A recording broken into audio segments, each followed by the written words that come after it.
Now, over the last 25 years, we've spent nearly $1.3 billion on the renovation of the Cleveland water system. And I think some of you will recall that in the late 70s, the suburbs actually sued the city to regionalize the water system and put it into some sort of a district, similar to how the regional sewer district wound up operating. The city of Cleveland successfully prevailed in that particular litigation, but promised to take on massive amounts of improvements to improve the level of service into the suburbs, because many didn't have actual capacity, let alone quality and the ability to grow. So beginning in the early 80s, and with the advent of the new water service agreement, we began to restore the service capacity. The Garrett Morgan water treatment plant was in shambles and required a major rebuilding, an extensive installation of suburban interconnection pipes. We began to plan for the expansion of the Crown water treatment plant, which was operating at full capacity and almost went dry during the 1998 drought. And then taking on the Parma, Green Road, Broadway pump station rehabilitations, and then going in and cleaning and relining the transmission system grid so it could restore its capacity. We then went on to take on rather extensive installation of new transmission capacity, about 50 miles. We added about 16 million gallons of storage out into the system, 4 new pump stations, and then we took on the rehab of our other secondary pump stations and storage facilities.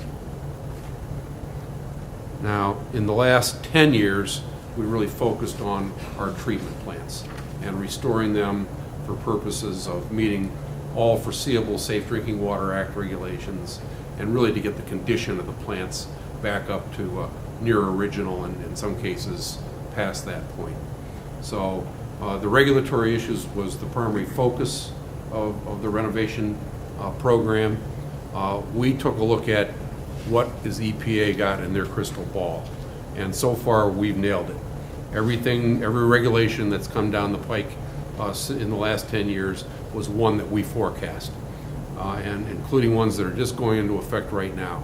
And so as we go down through the next 10 years, we see very little that we're going to have to do with our actual treatment facilities to address regulatory issues.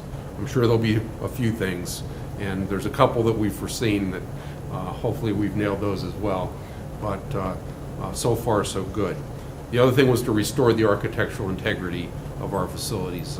They were built in a time when the masons and the artisans and the craftsmen really had skills that we can't match today. And yet we were able to find contractors that could get in and restore these facilities.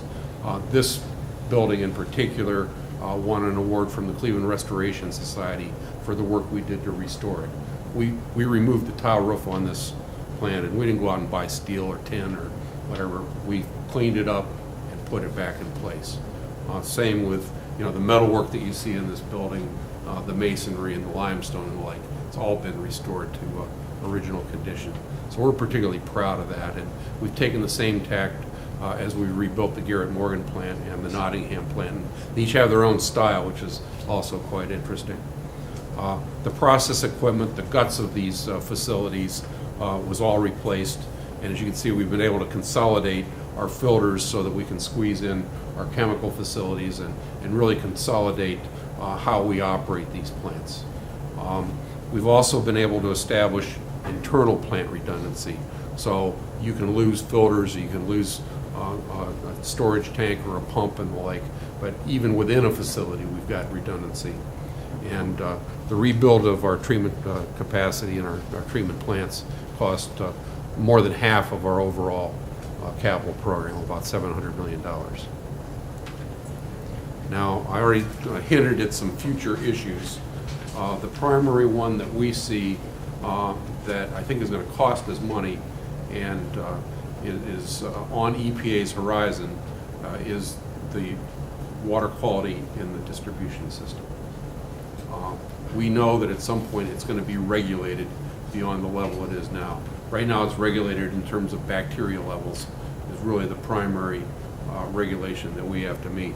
In the future, we think it's going to go right to the tap, and it's going to be for a host of other contaminants, and it's going to have to do with aesthetics of the water, not just bacteria.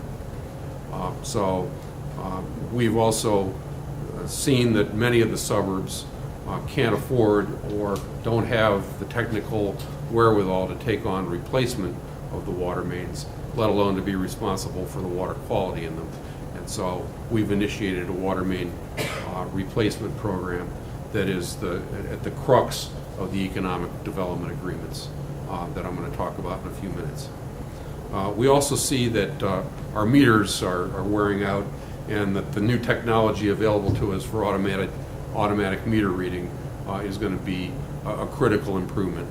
And so during the course of the next 5 to 10 years, most meters in the system will be replaced with automatic meters. We also think that customer service is something where we fall short. And we've heard it and we know about it, and we're paying attention to it. And we think through some technology and training of our workforce that we can certainly improve on this. We've also got supplementary contracts for water main repairs and for a host of other things we do, so that we have some partnerships with our private contractors and vendors to keep us operating as efficiently as possible. We're in the process of a new billing system, and we plan to replace our work order system in the near future. And as I already mentioned, the future water quality issues have already been anticipated.